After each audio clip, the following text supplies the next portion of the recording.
The desert express के इस खास प्रोग्राम में आप सभी का स्वागत है। जब आज हम डिस्कस कर रहे हैं व्हाट नेक्स्ट आफ्टर नीट। हमारे दो पैनलिस्ट हैं। सबसे पहले डाइटिशियन नैना शर्मा, जो एक डाइटिशियन भी हैं और साथ साथ कैरियर काउंसलर भी हैं, और दूसरे हमारे साथ हैं संदीप शर्मा जी, जो है education Technovision education private limited के डायरेक्टर। तो हम दोनों से जानना चाहेंगे कि आज जब नीट का रिज़ल्ट आ चुका है तो अब क्या है नेक्स्ट स्टेप हम लोगों का। तो सर, सबसे पहले हम आपसे जानना चाहेंगे कि अब रिज़ल्ट आ चुका है नीट का, तो क्या नेक्स्ट स्टेप होना चाहिए। जी, जैसा कि नीट का रिज़ल्ट आ चुका है और सभी को अपना स्कोर पता लग चुका है कि हमारा नीट में हमारा परफॉर्मेंस क्या रहा, क्योंकि उसी के बेसिस पर हमें ऑल इंडिया रैंक हमारी पता लग चुकी है। तो अब ऑल इंडिया रैंक के बेसिस पर हमें काउंसलिंग के लिए सबसे पहले जो हमारा एमसीसी की ऑफिशियल जो वेबसाइट है वहाँ पर हमें अपना रजिस्ट्रेशन कराना होगा, और उस रजिस्ट्रेशन के अंदर जो बेसिक डिटेल्स हमारा चाहिए कि हमारा नाम और जो हमारा नीट का जो स्कोर कार्ड है, जो हमारा ऑल इंडिया रैंक है, और एकेडमिक्स में 10th का 12th का, और यदि हम किसी रिजर्वेशन क्लास को अगर बिलोंग करते हैं तो उसका सर्टिफिकेट डिटेल, ये इन्फॉर्मेशन दे करके हमें उसमें बेसिकली रजिस्ट्रेशन कराना होगा। और जो रजिस्ट्रेशन फ़ीस होगी वो जनरल कैटेगरी के लिए 500 रुपये होगी, और यदि अगर हम SC या ST OBC बैकग्राउंड कैटेगरी में आते हैं तो वो रजिस्ट्रेशन फ़ीस हमारी 1000 रुपये होगी, और यदि अगर हम डीम्ड यूनिवर्सिटी के लिए ऑल कैटेगरी अगर कराते हैं तो 5000 रुपये ये हमें रजिस्ट्रेशन फ़ीस जमा करानी होगी, जो कि नॉन रिफंडेबल होगी। ये करने के बाद में फिर हम MCC की जो ऑफिशियल जो उनका पोर्टल है वहाँ पर हम लॉगिन करेंगे, और वहाँ पर हमें सबसे पहले अपना कोर्स ऑप्ट करना होगा कि हम MBBS के लिए अप्लाई करना चाह रहे हैं, या हम BDS के लिए, या आयुष के लिए, या हम वेटनरी कॉलेज के लिए अप्लाई कर रहे हैं। तो ये पहले हमें फिल करके, और उसमें हमें फिर अपनी कॉलेज की चॉइसेस देनी होंगी कि ऑल इंडिया लेवल पर हम कितनी भी चॉइसेस अपने कॉलेजेस की रख सकते हैं, और उन्हें हम ऐड भी कर सकते हैं या डिलीट भी कर सकते हैं। ये हमें ध्यान रखना है कि जो भी हमने कॉलेजेस की प्रायोरिटीज़ रखी हैं उसकी एक कॉपी हम उसको सेव करके अपने पास ज़रूर रख लें। तो ये आपने प्रोसेस बताया इंडिया के अंदर किस तरह से एडमिशन होगा। जी। अब हम जानना चाहेंगे मैम आपसे कि अब्रॉड के अंदर अगर हमको एडमिशन करना है तो क्या प्रोसेस रहेगा उसका। अब्रॉड में एडमिशन करना है तो उसके लिए देखिए ऐसा है कि पहली बात तो कि स्टूडेंट्स कोशिश यही करते हैं कि भाई अपने ही कंट्री में मिल जाए तो अच्छी बात है, लेकिन होता क्या है कि सबके सब इतने क्वालिफाइंग मार्क्स नहीं लेके आ पाते हैं कि जिससे उनको यहाँ के गवर्नमेंट कॉलेजेस मिल जाएं। और फिर प्राइवेट कॉलेजेस भी हैं, पर हर किसी के लिए प्राइवेट कॉलेजेस को या डीम्ड यूनिवर्सिटीज़ को अफोर्ड कर पाना पॉसिबल नहीं होता है। तो फिर वो स्टूडेंट्स क्योंकि साल बर्बाद नहीं करना चाहते हैं, और उनको ये भी है कि हाँ करना तो है ही मेडिकल, तो इंडिया से करो बाहर से कर लो, तो बाहर से चॉइस उनके लिए ये रहती है, एक चॉइस हो जाती है कि बाहर से कर लें, क्योंकि बाहर उनके लिए ये सारी चीज़ें बहुत अफोर्डेबल हो जाती हैं। तो उसके लिए प्रोसेस में तो फिर यही सब कुछ आ जाता है आगे कि आपका 12th के मार्कशीट वगैरह जो है वो आपके पास, मतलब उसमें PCB में आपके कितने मार्क्स आए हैं, 50% उनको रिक्वायरमेंट होती है बेसिकली, जो जनरल कैटेगरी है, और जो SC ST और OBC है उनके लिए 40% के करीब रहता है। ये सब ma'am, NEET is necessary for abroad also. Yes, NEET is necessary, क्योंकि अगर आप इंडिया में आकर के प्रैक्टिस करना चाहते हैं तो नीट तो ज़रूरी है, और उसमें क्वालिफाई करना भी ज़रूरी है। अगर आप इंडिया आके प्रैक्टिस नहीं करना चाहते तो फिर नीट की भी ज़रूरत नहीं है। आप दोनों से जानना चाहूँगा कि इंडियन मेडिकल एसोसिएशन क्या कहता है, अगर बच्चा बाहर जाके अब्रॉड से करता है तो इंडिया के अंदर बाद में अगर वो प्रैक्टिस करना चाहता है तो क्या दुष्प्रभाव हैं और क्या फ़ायदे हैं उसके। आप दोनों से ही मैं जानना देखिए, अगर हम जो बच्चा मेडिकल की तैयारी करता है, जिसके सपने होते हैं कि मैं आगे चलकर एक डॉक्टर बनना चाहता हूँ, और वो तैयारी भी करता है, एग्ज़ाम देता है, जैसा कि इस बार NTA ने पहली बार एग्ज़ाम कंडक्ट कराया, नेशनल टेस्टिंग एजेंसी ने, नीट का, और स्कोर हमारा आ चुका है, रैंक हमारी आ चुकी है, जो कट ऑफ मार्क्स हैं, क्वालिफाइंग मार्क्स, वो हमें पता लग चुके हैं। अगर हम टोटल एग्ज़ाम की बात करें ओवरऑल ऑल इंडिया लेवल पर, तो लगभग करीब 18.64 लाख कैंडिडेट अपीयर हुए इस एग्ज़ाम के अंदर, और उस एग्ज़ाम में से लगभग अगर हम देखें कि कितने लोग बच्चों ने नीट का एग्ज़ाम क्वालिफाई किया, जो हमारा कट ऑफ से अबव मार्क्स जिनके आए, तो वो बच्चे काउंसलिंग के लिए रजिस्ट्रेशन अपना करा सकते हैं। लेकिन हम सीट्स की बात करें इंडिया के अंदर, तो सभी का सपना होता है मैं इंडिया में ही किसी कॉलेज में मुझे सीट मिले, लेकिन हमारे पास total all over India 542 colleges हैं लगभग, जिनमें कि हमारे पास 80,500 के करीब टोटल MBBS सीट्स हैं। और यदि अगर हम बाकी BDS का देखते हैं तो लगभग हमारे पास 27,000 सीट्स हैं। आयुष के अंदर अगर हम जाते हैं तो 52,000 के करीब सीट्स हैं। In total Ayush, veterinary, BDS और MBBS, हम इन चारों को अगर मिला देते हैं तो लगभग 2 लाख सीट्स अवेलेबल हैं हमारे पास। अब अगर एक बच्चे का स्कोर कुछ कम रह गया और उसने मान लो पिछली साल भी तैयारी की और वो डॉक्टर बनना चाहता है, तो शायद अगर वो 2 साल इस साल, क्योंकि कोविड का बहुत बड़ा एक रीज़न रहा और वो बच्चों के ऊपर असर भी आया तैयारी करने में और ओवरऑल, तो यदि अगर बच्चे का स्कोर कुछ मार्क्स कम है किसी भी कॉलेज की मेरिट लिस्ट में से, तो वो क्या करे, अपना सपना तोड़े या वो चाहता है कि मैं करना चाहता हूँ। और अगर हम इंडिया में भी प्राइवेट कॉलेज की फ़ीस अगर देखते हैं तो लगभग 15 लाख, 16 लाख, 17 लाख रुपए एक साल की फ़ीस होती है। और जो डोनेशन देते हैं सर वो अलग? नहीं, डोनेशन तो नहीं है, डोनेशन प्राइवेट तो नहीं कॉलेजेस है में? जी, नहीं, डोनेशन नहीं है। फ्रॉम 7 lakhs, बेसिकली हमारे 7 पास to में 20, जो 25 ये lakhs पर ईयर की फीस बता रहे हैं हाँ, मैम? per annum। ओके। जो 7 क्राइटेरिया से है start कि 15% कोटा हमारा जो है वो ऑल इंडिया रैंक के बेसिस पर ओपन है कि किसी भी स्टेट का स्टूडेंट किसी भी दूसरी स्टेट के किसी कॉलेज को वो अपनी प्रायोरिटी में डाल सकता है। वो 50% कोटा हमारा ओपन है। 85% कोटा है जो कि हमारे हर स्टेट के पास है, जिसमें डोमिसाइल सर्टिफिकेट हमें रिक्वायर्ड होगा।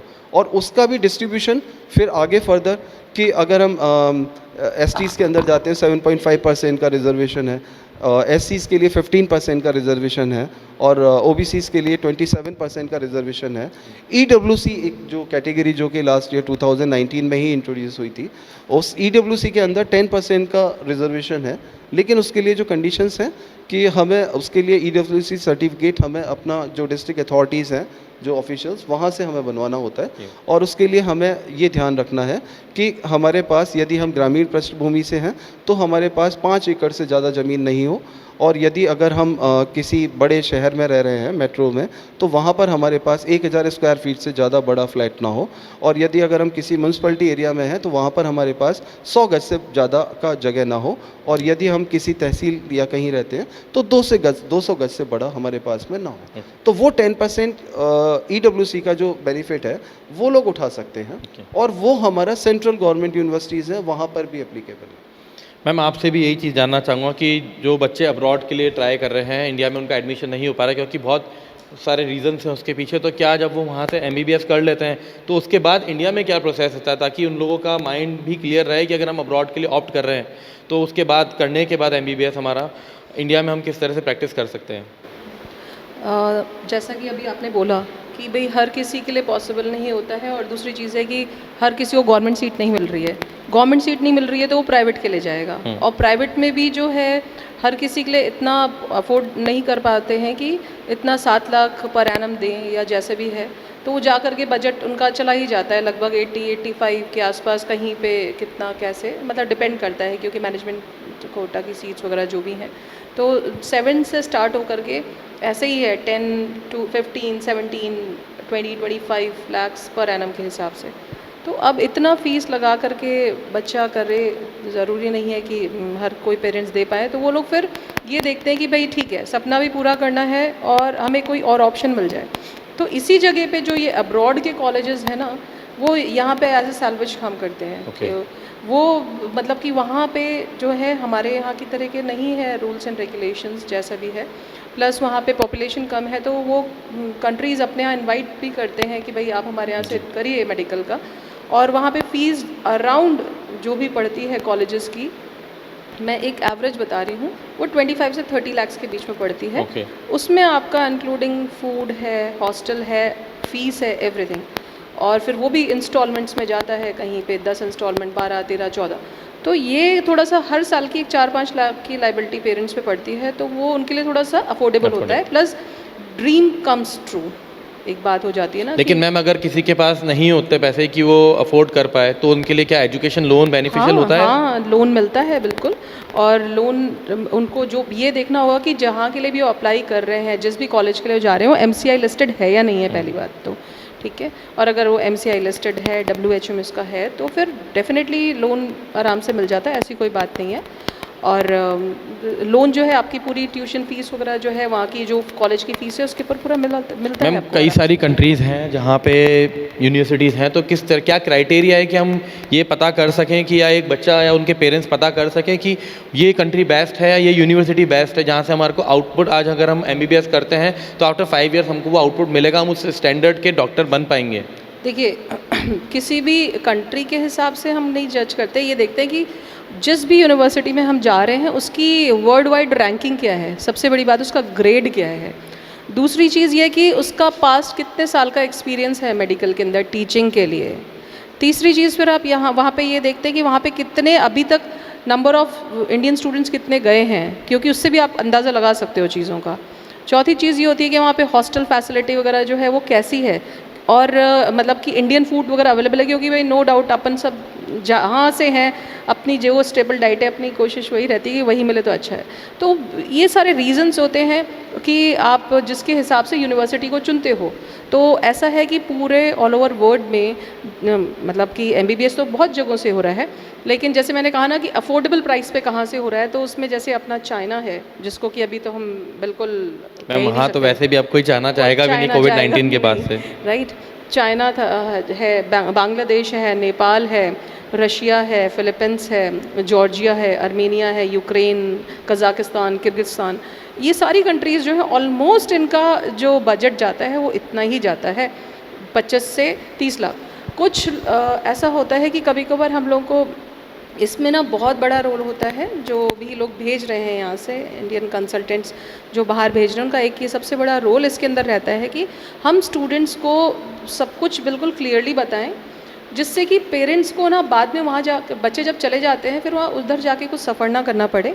पेरेंट्स को सारी चीज़ का एकदम ब्लैक एंड वाइट हो कि कितना पैसा कहाँ कहाँ क्या क्या लग रहा है। ठीक है, थोड़ा बहुत प्लस माइनस तो होता है, और तो उनको गाइडेंस सही तरीके से मिल जाए, प्लस जो प्रोसेसिंग है वो आसान हो जाए। और प्रोसेसिंग आसान कैसे होएगी कि जो भी जिनके भी थ्रू वो जा रहे हैं, जो भी यहाँ पे उनको एडमिशन्स में हेल्प कर रहे हैं कंट्री से कंसल्टेंट्स जो भी हैं, तो वो लोग उनको सारा प्रोसेस करवा के देंगे, और जो डॉक्यूमेंटेशन वगैरह वो तो पेरेंट्स बच्चे प्रोवाइड करवा ही देते हैं। ठीक है, तो सबसे बड़ी चीज़ यही है कि अगर कहीं भी जा रहे हैं तो ये देखना होगा कि वहाँ से फिर एक ख़ास पॉइंट और होता है जिसके लिए आपने बोला ना कि कैसे पता चले कि कौन सा बेस्ट है। हमारे यहाँ पे जो भी बच्चे एमबीबीएस जा रहे हैं वो बच्चे बाहर जाके पढ़ के आ रहे हैं, कहीं से 5 साल है, 5.5 साल है, कहीं 6 साल है। वहाँ से आने के बाद जो है नीट का जो ये नेक्स्ट का एग्ज़ाम है अपना, वहाँ से आने के बाद कितने बच्चे क्लियर कर पाते हैं, तो Okay. उससे आप एक उस सर्वे बना रहे हो कि भाई कहाँ के बच्चे जो हैं वो ज़्यादा नेक्स्ट का एग्ज़ाम जो है वो क्वालिफाई कर पा रहे हैं। तो इसमें आज की तारीख में अगर देखो तो अभी अपना फिलीपींस है, जॉर्जिया है, रशिया भी है, चाइना है, पर रशिया का थोड़ा सा रेशो अभी डाउन हुआ है, बांग्लादेश का भी अच्छा रेशो है इसके अंदर। तो आप यहाँ पे आके अगर नेक्स्ट का एग्ज़ाम दे लेते हैं, आप क्वालिफाई कर जाते हो, तो फिर बस you are registered for this.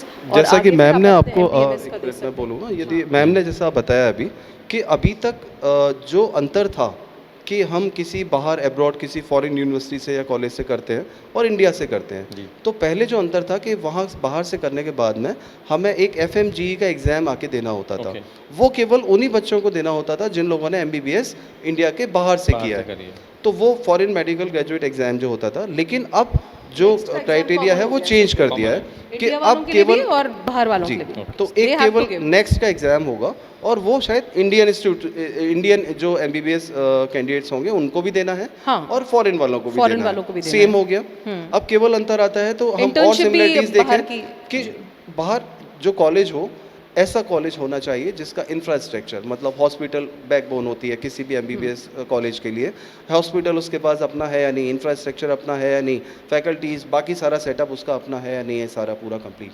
तो यदि अगर वो सारी चीज़ें हैं अवेलेबल वहाँ पर, MCI का मतलब लिस्ट में है वो कॉलेज या यूनिवर्सिटी अगर वहाँ पर, WHO तो जैसे आप यहाँ से MBBS कर रहे हैं वैसे ही आप सेम वहाँ से MBBS करेंगे, और वो एग्ज़ाम नेक्स्ट का आपको भी देना है और जो इंडियन स्टूडेंट है उसको भी देना है। सर, जिन लोगों को अब्रॉड जाना है और जिन्होंने नीट दिया है या नहीं दिया है, क्या अब्रॉड जाने के लिए मैम ज़रूरी है नीट एग्ज़ाम या नहीं? अब्रॉड देखो, बताया ना, दो चीज़ें हैं। अगर आपको इंडिया आके वापस प्रैक्टिस करना है तो नीट इज़ मैंडेटरी, ओके। ठीक है। जहाँ से भी मतलब कि स्टूडेंट का बस ये है कि अगर क्वालिफाइंग मार्क्स आ गए तो आप बाहर जा सकते हो, राइट। अगर आपको इंडिया नहीं आना है, आपको बाहर ही प्रैक्टिस करनी है, तो फिर तो आपको नीट की भी ज़रूरत नहीं है। तो यही है कि नीट का एग्ज़ाम तब मैंडेटरी है जब आपको इंडिया आके प्रैक्टिस करनी है, यहीं पे सब कुछ करना है। और अगर आपको इंडिया नहीं आना, बाहर ही रहना है, तो फिर आपको नीट की ज़रूरत नहीं है। और मैम अगर हम सिलेबस की बात करें सर आपसे भी और मैम से भी, कि सिलेबस सेम रहता है इंडिया का अब्रॉड का या कुछ चेंजेस हैं उसके अंदर? क्योंकि टेक्निकली वाइज अगर हम देखें तो अब्रॉड शायद ज़्यादा एडवांस है, इंडिया शायद उतना एडवांस नहीं है। जहाँ तक हम मेडिकल एसोसिएशन या मेडिकल हॉस्पिटल्स की बात करें तो शायद अभी कोविड-19 में ये चीज़ खुल चुकी है कि अभी हमारे पास बहुत सारी चीज़ें नहीं हैं जो फॉरेन में अवेलेबल है। तो किस तरह से वो सिलेबस रहता है? सिलेबस ऑलमोस्ट मेडिकल का तो देखो सेम रहता है, बट ये है कि जिस कंट्री में पॉपुलेशन ज़्यादा है वहाँ पे नंबर ऑफ़ डिजीज़ेज़ ज़्यादा पढ़ाई जाती हैं, तो नो डाउट एक्सपोजर बच्चों को ज़्यादा मिलता है। और जहाँ पर पॉपुलेशन कम है तो वहाँ सारी डिजीज़ेज़ नहीं पढ़ाई जाती हैं। वहाँ पे जो डिज़ीज़ हो, डिसऑर्डर हो ही नहीं रही है, तो वहाँ पढ़ाई क्या जाएगी? तो वो एक चीज़ें रह जाती हैं। तो जो इंडियन स्टूडेंट्स बाहर जा रहे हैं और वो ऐसी जगह पे जा रहे हैं जहाँ पे उनको ज़्यादा एक्सपोजर मिल रहा है, तो नो डाउट वो लोग यहाँ पे आके नेक्स्ट का एग्ज़ाम बहुत जल्दी क्लियर कर लेते हैं। और जो स्टूडेंट्स सिर्फ है ना ये देख के गए कि हाँ उनको यहाँ से गलत इन्फॉर्मेशन क्या मिसलीड थोड़े से भी अगर हो गए, और वो कॉस्टिंग मतलब कॉस्ट कट करने के चक्कर में कोई ऐसी वैसी जगह चले गए जहाँ पे उन्होंने ठीक से अपना कोर्स नहीं किया है और बहुत थोड़े से वहाँ पे रूल्स एंड रेगुलेशंस थोड़े से लीनियंट है, तो फिर बच्चे यहाँ पे आके नीट का एग्ज़ाम क्लियर नहीं कर, नेक्स्ट का एग्ज़ाम क्लियर नहीं कर पाते हैं। और ऑलमोस्ट ये है कि 18 to 20% स्टूडेंट ही क्लियर कर पाते हैं नेक्स्ट का एग्ज़ाम। तो इट डिपेंड्स कि आप कौन सी जगह पे गए हो, कहाँ के कॉलेज पे गए हो। तो उसके लिए ही मैंने आपको बताया ना, बांग्लादेश, चाइना, फिलीपींस, जॉर्जिया, इनका नेक्स्ट का जो रिज़ल्ट है वो अच्छा रहता है। बच्चे जब आके यहाँ पे, अब तो इंटर्नशिप वाली भी चीज़ ख़त्म हो गई। आप अगर फिलीपींस गए हो या जॉर्जिया से कर रहे हो यहाँ से, तो आपकी जो इंटर्नशिप वहाँ से करके आ रहे हो वो वैलिड हो गई है। तो यहाँ पे तो आके अब आपको एग्ज़ाम ही देना है नेक्स्ट का, ठीक है। और पहले ये होता था कि हाँ 8-9 महीने के आके आपको इंटर्नशिप भी करनी है यहाँ पे, जो कि अब नहीं है ऐसा। मैम आप दोनों से मैं एक चीज़ और पूछना चाहूँगा कि जैसे हम एडमिशन लेने के बाद हम एग्ज़ाम्स देते हैं, एमबीबीएस में हम स्टार्ट हो जाता है हमारा करियर, उसके बाद अगर हम बीच में हम अगर फेल हो जाते हैं एक साल, तो शायद इंडिया के अंदर गवर्नमेंट हॉस्पिटल्स में तो शायद रीजनेबल कॉस्टिंग होती है कॉलेजेस के अंदर, लेकिन प्राइवेट में बहुत कॉस्टली होती है, बहुत सारे बच्चे ड्रॉप कर देते हैं। लेकिन फॉरेन में क्या रहता है बेसिकली इस तरह को? अगर वहाँ पे क्या है कि वहाँ भी कंट्री टू कंट्री रूल्स थोड़े से डिफरेंट हैं। जैसे अगर आप किसी कंट्री में जाते हो, अगर आप फर्स्ट ईयर में फ़ेल हो जाते हो, तो आपको है ना वहाँ पे ये होता है कि मतलब आगे प्रमोट तो कर देते हैं, और लेकिन जो पीछे जिस सब्जेक्ट में आप ड्रॉप कर गए हो उन सब्जेक्ट्स का आपको आगे चल के एग्जाम देना होता है। लेकिन मैम एक्स्ट्रा कॉस्टिंग भी तो बढ़ जाएगी। एक्स्ट्रा कॉस्टिंग तो आपकी पड़ेगी ना। तो वो किस हिसाब से बढ़ेगी? ईयरली कॉस्टिंग बढ़ेगी आपकी या सिर्फ एग्जामिनेशन फीस आपको देनी होगी? बेसिकली उस सेमेस्टर की फीस और उतने टाइम का आपका रहना, हॉस्टल फैसिलिटीज जो वो सारा होगा, वो कॉस्टिंग आपकी उतनी उसमें ऐड हो जाएगी। ओके। और एक चीज़ और, बहुत सारे ऐसे ऐसे ब्रोकर्स आ गए हैं जो कहते हैं कि हम इंडियन कॉलेजेस में आपका एडमिशन करा देंगे और बहुत मोटी मोटी फीसेस लेते हैं, वो 40 लाख 50 लाख, उसके बाद में एडमिशन नहीं हो पाता है और लोग 420 के अंदर फंस जाते हैं। तो उसके लिए आपका क्या कहना है कि क्या क्राइटेरिया होता है, किस तरह से काउंसलिंग हो और किस तरह से हम लोग चुने कि हाँ इनके थ्रू हमारे को काउंसलिंग लेके कॉलेज में एडमिशन लेना है, इंडिया के लिए भी और अब्रॉड के लिए भी? सर जी, पहले तो हम सबसे पहले अपना नीट का स्कोर और ऑल इंडिया रैंक को एनालाइज करें। अगर हम सीट अवेलेबिलिटी की बात करते हैं तो हमारे पास इंडिया में तमिलनाडु है, आंध्र प्रदेश है, तेलंगाना है, गुजरात है, ये वो स्टेट्स हैं जहाँ पर कि एमबीबीएस की सीट्स ज़्यादा हैं, क्योंकि नंबर ऑफ़ कॉलेजेस यहाँ पर ज़्यादा हैं। तो हम अपनी जो प्रायोरिटीज़ लें वो अपनी रैंक को देखते हुए कॉलेजेस को लें, और अगर हम वो प्रोसेस ठीक नहीं करते हैं, क्योंकि फर्स्ट राउंड में जो 15% ऑल इंडिया रैंक, जो 15% जो कोटा होगा ओपन, उसमें अलॉटमेंट होगा, जो सीट्स अवेलेबल वैकेंट रह जाएंगी वो सेकंड राउंड में आएंगी। और सेकंड राउंड में भी यदि अगर मान लो वो सीट खाली वैकेंट रह जाती हैं, फिर वो थर्ड मॉकअप राउंड होगा जहाँ पर कि वो सीट्स स्टेट गवर्नमेंट कोटा जो होगा उसमें ऐड कर दी जाएंगी। और वो मतलब यहाँ पे किसी कंसल्टेंट की आपको तब ज़रूरत पड़ती है कि आपको वो पूरी अच्छे से ये गाइडेंस दे दे कि किस स्टेट में ना क्या कितने मेडिकल कॉलेजेस हैं, उनकी सीट्स कितनी अवेलेबल हैं और कहाँ पे हो सकता है कि अभी कोई खाली रह जा सकती है। क्योंकि कभी कभार सीट्स इसलिए भी नहीं जाती क्योंकि लोगों को अवेयरनेस नहीं होती, तो वो भरते ही नहीं है। तो अगर ये सारी चीज़ें किसी को पता होंगी तो वो आपको हेल्प कर सकता है बताने में कि भाई वहाँ सीट्स अवेलेबिलिटी है, आप उसको ट्राई कर लीजिए। और कभी कभार प्राइवेट कॉलेजेस के अंदर भी कोई इतना नहीं है, कहीं से 35-45 का भी अराउंड उनका पड़ जाता है, मतलब पूरा 4.5 ईयर्स का। तो इट ऑल डिपेंड्स कि आपको इन्फॉर्मेशन कितनी है रिगार्डिंग द कॉलेजेस, रिगार्डिंग मतलब द फीस एंड एवरीथिंग। तो अगर आपको नहीं है पर आपको कोई सही बताने वाला मिल गया तो भी आपके बहुत सारे प्रॉब्लम्स तो वैसे ही ख़त्म हो जाते हैं। तो आप लोगों का एक बात यह भी कहना है कि जिन बच्चों के अच्छे मार्क्स नहीं आए हैं इस बार, तो उन लोगों के लिए बेनिफिशियल है कि वो अब्रॉड ट्राई करें, क्योंकि एक साल वेस्ट करना और कोई नेसेसरी नहीं है कि अगले साल भी उनके पास वो उतने मार्क्स आ पाएंगे। अगर नहीं आते तो बेस्ट है कि हम फॉरेन ट्राई करें। देखिए कभी कभी क्या होता है कि एक बच्चा है, उसने साल भर एग्ज़ाम की तैयारी की, नीट का एग्ज़ाम दिया, लेकिन उस पर्टिकुलर डे जिस दिन नीट का एग्ज़ाम हुआ उस दिन वो कितना आउटपुट दे पाया। और यदि अगर बच्चा वहाँ पर उस दिन कहीं पे भी कोई भी प्रॉब्लम मान लो रही, कोविड का भी इतना इम्पैक्ट रहा, लॉकडाउन रहा, घर में सब बंद रहे, वो फैसिलिटीज़ नहीं मिल पाई, ऑनलाइन सब कोचिंग मतलब टीचिंग सपोर्ट ले रहे हैं बच्चे, तो यदि अगर उस दिन परफॉर्मेंस ठीक नहीं कर पाया तो इसका मतलब कि वो रेस से बाहर हो गया। तो ऐसा नहीं है। यदि अगर 720 नंबर का टोटल मार्क्स का एक एग्ज़ाम हुआ है, उस एग्ज़ाम में अगर हम गवर्नमेंट सीट चाहते हैं क्योंकि वहाँ की फ़ीस कम होती है, तो डेफिनेटली ऑल इंडिया रैंक हमारी उतनी चाहिए। तो गवर्नमेंट सीट यदि अगर 540 या 550 या 600 पे मान लो क्लोज़ हो जाती है क्योंकि गवर्नमेंट सीट्स कम हैं, तो हम प्राइवेट कॉलेज की तरफ जाते हैं। वहाँ पर हमारी जो फ़ीस होती है पर एनम 15 लाख 17 लाख इस तरह की फ़ीस है। तो टोटल अगर 4.5 ईयर्स का अगर लगाएं तो 70-80 लाख का खर्चा आ रहा है, और उसमें भी नेक्स्ट का एग्ज़ाम हमें भी देना है। तो यदि अगर हम वो उतना अफोर्ड नहीं कर सकते, और हम यदि अगर जैसा मैम ने बताया अब्रॉड अगर हम कॉलेजेस में कहीं जाते हैं तो वहाँ पर यदि अगर हमें पूरा कंप्लीट कोर्स वही 28 लाख या 24 लाख या 20 लाख या 30 लाख जो मिल रहा है, तो डेफिनेटली हमारा उतना पैसा भी सेव हो रहा है, और हमारा यदि सपना है कि हमें MBBS करना है तो वो हम कर सकते हैं। मेहनत चीज़ होती है करनी होगी कि देखो अगर हमने वहाँ एग्ज़ाम देने जा रहे हैं तो एग्ज़ाम देते वक्त हमें ये पता चल जाता है कि इतना स्कोर आया, मान लो 720 का है पेपर, 720 में से अगर आपको जो है 600 के आसपास आ रहे हो या 500 मतलब 400 से अगर अब आपका अबव मार्क्स आ रहे हैं, है ना, तो आप नेक्स्ट ईयर के लिए कोशिश करो। मेरा तो ये मानना है कि भाई हो सकता है इस बार किसी वजह से ठीक मार्क्स नहीं आ पाए, लेकिन जिसने लास्ट ईयर भी ड्रॉप करा हो वो उसके लिए क्या ऑप्शन है फिर? हाँ, उसी बात पे आ रहे हो कि आप फिर से ट्राई करो कि भाई हो सकता है कि इस बार 400 दे लेकिन आपके मार्क्स बढ़ जाएं। लेकिन आपके मार्क्स बहुत ही नीचे आ रहे हैं तो आप नेक्स्ट ईयर कितने से कितने ज़्यादा बढ़ हो जाओगे, 100-200 मैक्सिमम 250 से ऊपर नहीं बढ़। लेकिन उससे फ़ायदा क्या होगा? आपको कॉलेज अच्छा मिलेगा?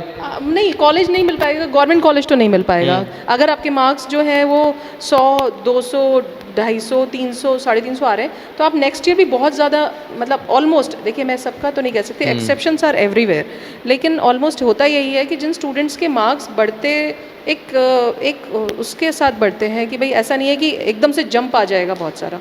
अगर किसी के 200 मार्क्स थे लास्ट ईयर तो इस साल वो 350-400 तक तो सुन सकते हैं, बट वो 200-250 से सीधे 650 पे जंप नहीं मारता। देखिए इसमें जैसा कि जितने तो इसके लिए फिर ज़रूरी है कि आप ना, आपको भी इतना सोचना, आप एक तो इमोशंस होते हैं और एक प्रैक्टिकलिटी होती है। प्रैक्टिकलिटी है कि अगर मान लो हमें भी पता है कि हम इससे ज़्यादा नहीं कर सकते तो ईगो में मत बढ़ो, आपको ऑप्शन मिल रहा है भाई ठीक है करना है, मेडिकल करना है, तो आप जितनी मेहनत यहाँ करने वाले से अच्छा बेटर है वो आप 5 साल कर लो वहाँ जाके मेहनत, उतना समय आपका बच रहा है बल्कि, और वहाँ जाके ऐसी मेहनत करोगे जो पीछे आप नहीं कर पाए वो आप आगे कर लो, क्योंकि आगे जाके कोई ये नहीं पूछेगा कि आप कहाँ से मेडिकल करके आए हो।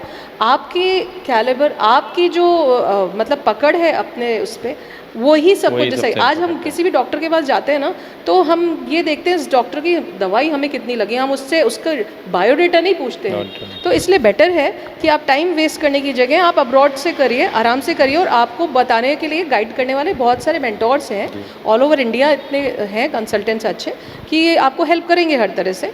और वहाँ पे भी जो फीस वगैरह है सब कुछ बहुत हाँ नॉमिनल के साथ साथ सब डिफाइंड है कि हॉस्टल की फ़ीस इतनी लगेगी, आपका फूड इतना है, आपकी ट्यूशन फ़ीस इतनी है, एडमिशन फ़ीस इतनी है, जो भी बाकी कंसल्टेंसी चार्जेस वगैरह जो उनके होते हैं नॉमिनल, वो सारी चीज़ें हैं, तो सब कुछ वहाँ पे डिफाइंड है। आप वहाँ जाएंगे, आपको वहाँ जाना है, यहाँ से आपके प्रोसेस के लिए करने के लिए भी वो बैठे हुए हैं सब, कि भाई जैसे आपको मान लीजिए यू आर द वन कि आपको एडमिशन लेना है, क्या होगा कि आप जो है इसको जो भी डॉक्यूमेंट्स देने हैं दे दीजिए, आगे का प्रोसेस होता रहेगा, वो जो आपसे मांगते हैं आप उनको दीजिए, दैट्स इट। और फिर पहले आप अपना पासपोर्ट तैयार करवा लीजिए और आपका लेटर आ जाएगा वहाँ से एडमिशन के लिए जो है। मैम इसके लिए भी आइल्स का एग्ज़ाम देना जरूरी है? नहीं, नो टोफेल, नो आइलेट, कुछ नहीं, इसका आइलेट्स का कोई एग्ज़ाम नहीं है। मेरा उसके बाद लास्ट सवाल सर आपसे रहेगा कि काउंसलिंग का प्रोसेस इस बार कैसे रहेगा, क्योंकि कोविड-19 के कारण सोशल डिस्टेंसिंग भी है और लोगों को किस तरह से इस बार गवर्नमेंट फैसिलिटीज़ दे रही है कि काउंसलिंग में उनको सहूलियत मिल सके? देखिए बेसिकली काउंसलिंग क्योंकि यहाँ पर 2 राउंड में होगी पहले, फिर एक थर्ड मॉप अप राउंड होगा, तो अब ये नवंबर फर्स्ट वीक तक हम अपना रजिस्ट्रेशन करा सकते हैं और उसमें हम अपनी जो चॉइसेस हैं उसको हम चेंज भी कर सकते हैं कॉलेजेस की, और फिर हम सेकंड राउंड में भी जा सकते हैं। मैंने बताया कि हम जो प्रायोरिटीज़ हैं कॉलेजेस की वो हम कितनी भी रख सकते हैं, उसमें उन्हें हम ऐड भी कर सकते हैं, डिलीट भी कर सकते हैं, और उसको हम एक कॉपी उसकी ज़रूर सेव करके रखें। लेकिन सबसे ज़रूरी जो होता है वो होता है कि हम अपने आप को सेल्फ एनालाइज करें कि हमारी रैंक क्या है, स्कोर क्या है, कितना समय दिया था हमने, क्या हमने कोचिंग कहीं से ली थी, और एक फैमिली के साथ में, पेरेंट्स के साथ में एक डिस्कशन करके एक फैमिली डिसीजन लें कि मुझे क्या करना चाहिए। मतलब कंफ्यूजन की स्टेट और रखने की जरूरत नहीं है। एक विल पावर स्ट्रॉन्ग रखनी होगी कि यदि नीट के अंदर मेरा स्कोर अगर 600 नहीं आ पाया, मेरा स्कोर अगर 300 आया, तो जो भी रीज़न रहा, क्योंकि MCQs टाइप क्वेश्चंस होते हैं, मैंने बताया 4 नंबर का एक क्वेश्चन होता है 4 मार्क्स का, 720 मार्क्स का पेपर हुआ, एक गलत क्वेश्चन के ऊपर -1 हुआ, हो सकता है किसी की नेगेटिव मार्किंग हुई हो, स्कोर अगर कम हुआ, और यदि वो डॉक्टर बनना चाहता है, उसका सपना है, तो वो अपनी विल पावर स्ट्रॉन्ग रखे, ये मान के चले कि अब मुझे मेहनत करनी है, और मेहनत हमें यहाँ पर भी मेडिकल कॉलेज में करनी है, वहाँ पर भी करनी है, सेम है, कोई डिफरेंस नहीं होता। मेहनत उसकी बात ये भी नहीं है कि मेहनत की बात कि आप ये देख लो कि भाई हाँ आपको MBBS करना है तो मेहनत तो वैसे भी करनी है, ठीक है। आप जो कुछ बचा सकते हो वो आपका टाइम है, instead of wasting a year आप एडमिशन ले लीजिए बाहर। अगर आपको लगता है कि भाई नहीं आप वाकई नेक्स्ट ईयर कर जाएंगे तो आप 1 साल दीजिए, और अगर आपको अंदर से अगर ये है कि नहीं हो सकता और अपन बाहर दिखाने के लिए कुछ बोल रहे हैं, दैट इज़ अ पार्ट, तो बाहर से कर लेना चाहिए। और जैसा प्रोसेस में मैंने बताया बहुत इजी है, डॉक्यूमेंटेशन वगैरह वो सारे डॉक्यूमेंट्स दे दीजिए, वो करवा देंगे, और आपका वीज़ा वगैरह के लिए जो है वो जैसे ही आपकी वहाँ पे फ़ीस वगैरह जमा होगी मिनिस्ट्री ऑफ एजुकेशन में आपका सारा वहाँ से हो जाएगा, उसके बाद में आपका वीज़ा मिल जाएगा, and then you are free. मतलब फिर आपकी थोड़ी ट्रेनिंग वगैरह करेंगे। यहाँ पे भी जब आप जाओगे एयरपोर्ट पे तो आपके लिए रिप्रेजेंटेटिव हैं, वो आपको सी ऑफ करेंगे। उसके बाद जब जिस भी कंट्री में आप जा रहे हो वहाँ पे भी आपके लिए रिप्रेजेंटेटिव्स रहते हैं। रिप्रेजेंटेटिव्स मतलब हमारे जो भी कंसल्टेंट्स, और वहाँ पे रिप्रेजेंटेटिव्स उनको लेके जाएंगे, कॉलेज पूरा छोड़ेंगे, पूरा हॉस्टल तक पहुँचाएंगे, सब कुछ यहाँ से इंडिया से लेकर के जिस भी कंट्री तक जा रहे हैं वहाँ तक उनके साथ में अपने लोग होते हैं, इसीलिए कोई सोचने की ज़रूरत नहीं है, ना ही उनको ज़्यादा कुछ किसी चीज़ के लिए भाग दौड़ करनी पड़ती है। जो छोटा मोटा जितना जो यहाँ के लिए कर रहे हैं, जब MBBS के लिए, उतना ही वहाँ के लिए करना होता है, और ऐसा कुछ भी नहीं है। बाकी तो गाइड करने के लिए उनको मेंटर्स हैं, उनके कंसल्टेंट्स हैं, वो लोग उनको पूरी तरह से हेल्प करते हैं। तो उम्मीद करते हैं आप लोगों को अपने सवालों के जवाब मिल चुके होंगे हमारे इस खास प्रोग्राम में व्हाट नेक्स्ट आफ्टर नीट। तो देखते रहे डेजर्ट एक्सप्रेस, हम लोग लेके आते रहेंगे आपके लिए नए नए सवालों के साथ, नए नए पैनलिस्ट के साथ कुछ नए gossip shows. Thank you. Corona से लड़ने के लिए जरूरी है पौष्टिक खाना और सोशल डिस्टेंसिंग मेंटेन करना। इसीलिए चिकन एक्सप्रेस आपके घर पर हेल्दी और टेस्टी चिकन डिलीवर करेगा ना। Order on Zomato and Swiggy from chicken express near Bikaner sweets, Vaishali Nagar, Ajmer.